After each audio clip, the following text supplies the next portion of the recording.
Hey Storm Nation bowlers, Alex Hoskins here with you, Storm's Research and Development Manager. Now I'm here inside the test facility in Brigham City, Utah, where over the past few months, we've had a lot of exciting new developments. And today, I get to share with you one of those new developments with the all-new Phaze III. Now as many of you know, the Phaze II is one of the most popular Storm releases over the past 3 years. Today, with the assistance of SPECTO, we're going to take a look at how this new Phaze III fits in and stacks up to the proven technology of the Phaze II. Now, how are we going to do that?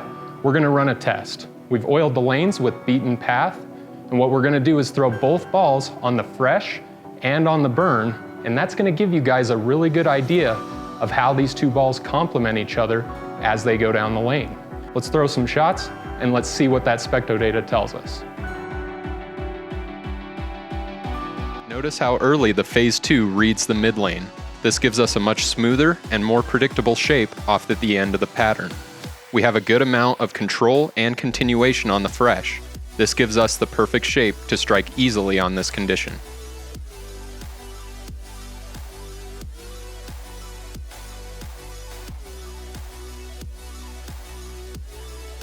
Notice how the Phaze III stays on a straight line path longer and gets farther right down lane. This shows how much cleaner the Phaze III is through the front part of the lane. Higher volumes of oil, especially on the fresh, are more suitable for the design intent of the Phaze II. Looking at the SPECTO data, you'll see that the average laydowns, launch angles, and speeds are all very comparable between both balls. The Phaze II creates an earlier breakpoint, which helps it create about a half a degree more of entry angle than the Phaze III on the fresh. The Phaze III gets a little too far down the lane and doesn't have enough time to get through the pins properly in this amount of oil on the lane. We're now going to throw 100 shots on the test lane to simulate some lane transition that you might see during a league or even in a tournament environment. We're going to move left and open up our angles more in order to get lined up to strike on the burn. Let's see how much different the ball reaction is for each of these bowling balls now that there is more friction present on the lane.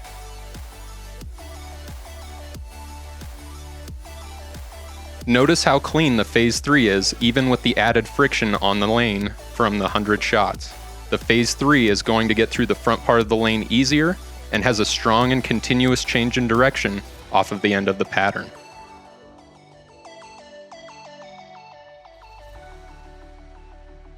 Notice how the Phaze II is beginning to get more forward and less continuous off the end of the pattern and through the pin deck.